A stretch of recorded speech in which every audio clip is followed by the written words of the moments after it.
Hi Gemini, kumusta po kayong lahat? Okay, so yan Gemini, maraming salamat po sa walang sawang pagsubaybay sa ating pong mga reading. And kung ikaw ay bago pa lang sa ating channel, mag-subscribe na po kayo. Then i-click mo na rin yung ating notification bell para lagi kang updated sa ating mga bagong upload.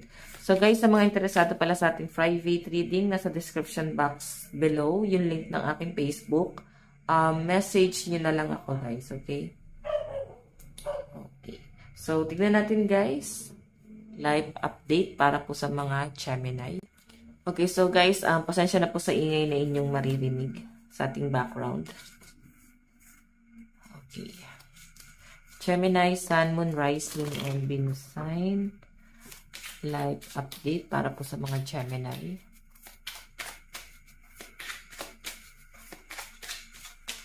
Gemini, meron tayong, ayan.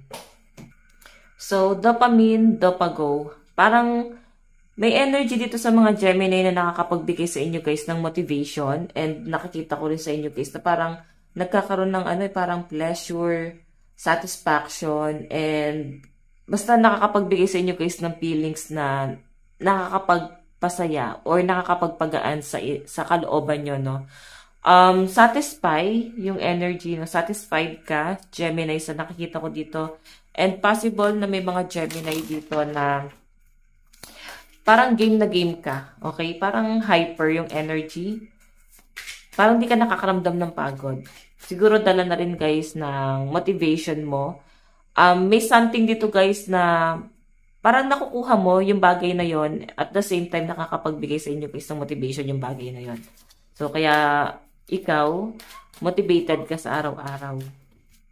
Okay, so Gemini, Sun, Moon, Rising, and Venus sign. Tignan pa natin. Gemini, Sun, Moon, Rising, and Venus sign. Meron po tayong surprise. Okay, so may nakikita ko dito Gemini na parang ang daming ganap. Okay? Araw-araw nasusurprise ka, araw-araw natutuwa ka. So, parang hindi mo na nakikita yung sarili mo na naghirap or hindi mo na nakikita yung sarili mo na nahirapan sa past, no? Kasi ngayon parang nasasatisfy ka na sa kung anong meron ka ngayon. Nakukuha mo yung mga bagay na gusto mo and possible na may mga Gemini dito na alam mo yun, parang overwhelmed. Sabihin na natin nakukuha mo yung mga bagay na gusto mo. Kaya parang minsan nandun ka sa point na hindi ka na nasusurprise, hindi ka na satisfied. Ganon. So, I think yung nakakapagbigay sa inyo guys ng satisfaction is hindi patungkol sa material na bagay, no? Kontento, masaya ka sa kung anong meron ka ngayon. So, hindi ka na naghahangad pa ng kung ano-ano. Parang ganyan. Kasi tignan mo, kahit may mga gift, parang disappointed ka. Ang daming disappointment dito sa mga Gemini. Okay. Yung iba sa inyo guys, may nakikita ko dito siguro, may nakuha kang gift neto bang Valentine's. Tapos parang hindi ka natuwa kasi parang parang hindi na pag-isipan, hindi pinagplanuhan. Ganon. Medyo irritable yung energy. Okay. Tignan pa natin Gemini. Okay. Gemini, Sun, Moon, Rising, and Venus sign.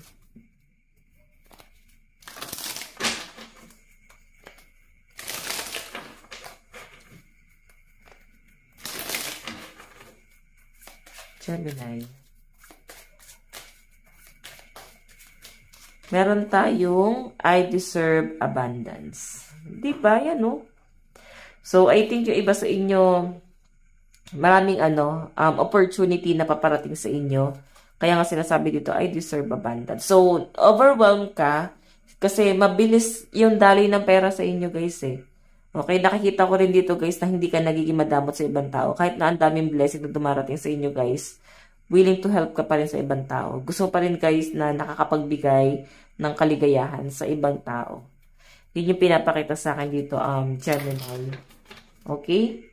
And masaya ka na nakakatulong ka. At the same time, parang forte mo naman yun, no? Forte mo yung nakakatulong ka sa ibang tao. Siguro may mga year of the dog dito. Ayan. Tapos, lalo na yung mga year of the horse. Okay. Tignan natin. additional message po para po kay Gemini, Sun, Moon, Rising, and Venus sign. Meron tayong this is BS. So, may distraction sa paligid mo. Medyo irritable ka. Siguro, mabilis din mag-init yung ulo mo. Makarinig ka lang ng mga bagay na hindi mo gusto. Negative na sa inyo yon, no? So, once na hindi po mabor sa inyo yung isang bagay, parang nakaka-feel ng, parang naiirita yung mga Gemini. So, parang ang taas na ng nakikita kong level ng mga Gemini dito. Mas lalo ka kasi guys madi-disappoint or mas lalo mo ma-feel yung parang rejection pag hindi ka nakatapak sa lupa. Kahit napakataas mo na, kailangan may pagka down to earth ka pa rin. Gemini, i-appreciate mo pa rin yung mga bagay-bagay na meron ka. Okay? Tignan natin guys, Gemini.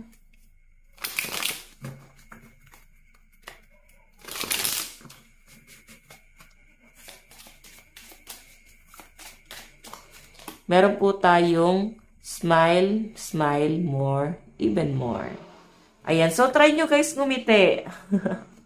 Baka kasi guys, yung iba sa inyo masyado kang seryoso sa buhay. Hindi mo na guys nakukuha na ngumiti kasi nagiging mataas yung standard mo.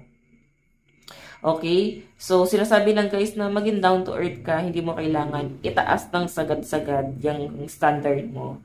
And maging simple ka pa rin. Sabihin na natin guys na kahit na ikaw ay naging successful sa buhay, kailangan na doon ka pa rin sa point na hindi mo nakakalimutan kung saan ka nang galing para maging stay humble ka pa rin. So may mga pagbabagong gagawin ng mga Gemini sa kanilang personality. Okay, ayan o. So huwag nyo guys kalimutan ngumiti kasi baka masyado ka ng seryoso, masyado mo na seryoso yung mga bagay-bagay na nakukuha mo. Okay. Though motivated naman ng mga Gemini, pero minsan parang siguro dala na rin guys ng pagiging parang daming rejection na nangyari. Kaya parang minsan masyado kang seryoso, tulala, dahil mong iniisip. Okay? Tingnan pa natin Gemini. Meron po tayong you are here.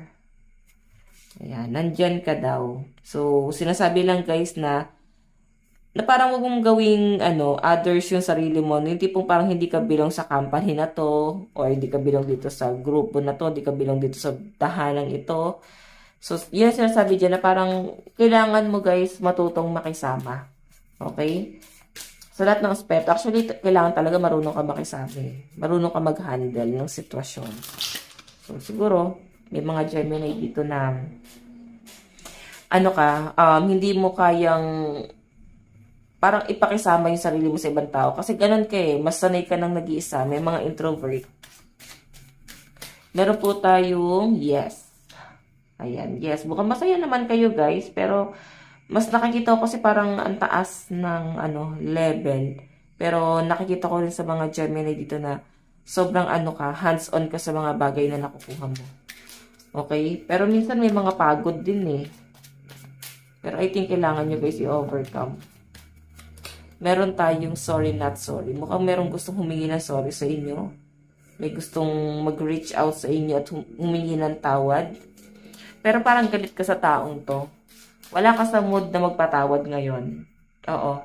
I think, until din ang ginawa sa inyo na tong taong to. And parang nandun ka sa point na masaya ka na kontento ka na. So, bakit pa siya manggugulo? So, parang hindi mo na kailangan tong taong to. Okay, meron ka gustong i-let go talaga. Isang taong napaka-negative, parang feeling mo, hinihila ka niya pababa. Ikaw, okay yung pamumuhay mo. Okay, pero parang meron kang pabigat na kasama.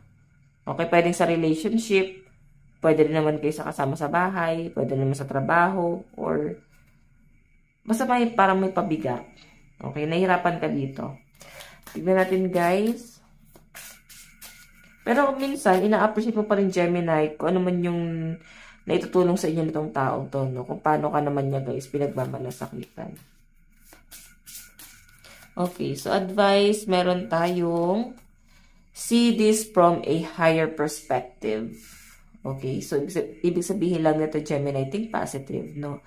Ang daming challenge na paparating sa inyo, pero kailangan nyo, guys, i-overcome. Yung iba dito na Gemini, nandun pa rin sa challenge, no? Yung iba naman, guys, na overcome na nila. Okay? Kaya parang, sumasalo na lang sila, guys, ng blessing. Yung iba naman dito, guys, nasa ano pa lang, parang nasa paghihirap pa din, no? Hindi pa rin kayo, guys, makalis. Okay? So, Gemini, ito na po ang inyong reading. Maraming salamat po. God bless and love you. Bye-bye.